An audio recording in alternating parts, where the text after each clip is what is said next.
Kuman kecil tidak kelihatan, namun bahayanya amat menakutkan.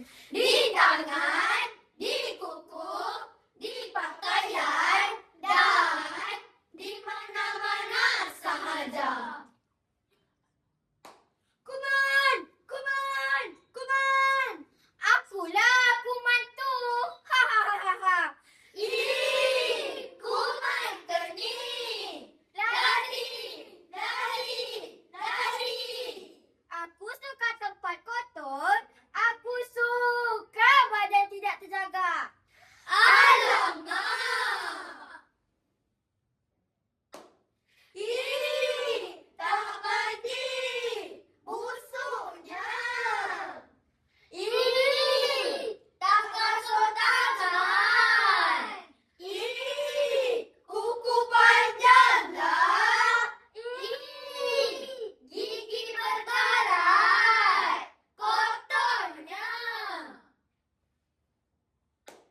Maka penyakit datang mendekat. Ih, seramnya. Pada suatu hari, ada seorang budak suka bermain bernama Akin. Tetapi sayang, tabiatnya buruk sekali. Ish, cobaan. Mana sangat Akin ingin membersihkan tangan selepas bermain. Ish, cobaan lagi. Aduh, selepas bermain ni, terasa laparlah pula perut. Nak makanlah. Nyam, nyam, nyam. Nyam, nyam, nyam, nyam, nyam, nyam. Nyam, nyam, nyam, nyam, nyam, nyam. Aduh, sakitnya perut. Oh, tidak. Ha? Apa dah jadi? Ish. Ini mesti keracunan. Siapa yang akan datang membantu? Kamilah. Siapa lagi? Kami. Siapakah kami? Doktor muda lah. Doktor muda. Doktor muda. Kami penyampai maklumat. Kami pembawa kesedaran. Kami juga pencetus perubahan. Apa rahsianya? Kebersihan diri lah. Boleh bagi contoh tak? Mandi pagi, mandi petang, badan bersih, kuman tersisir.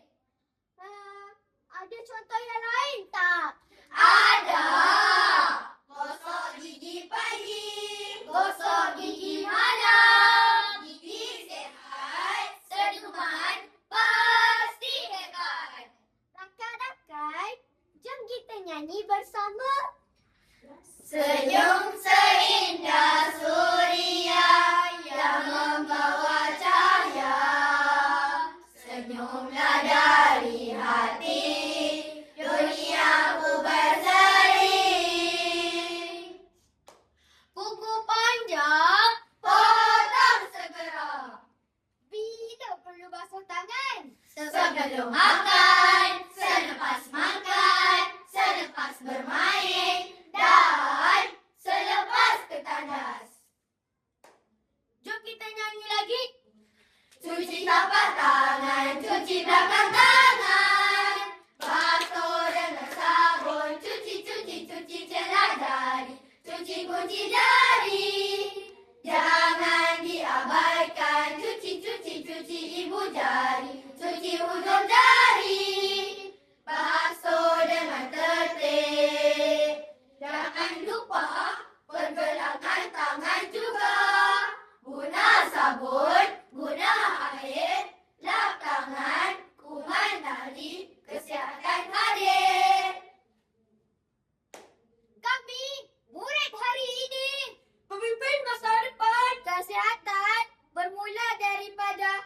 sendiri, bukan menunggu orang lain.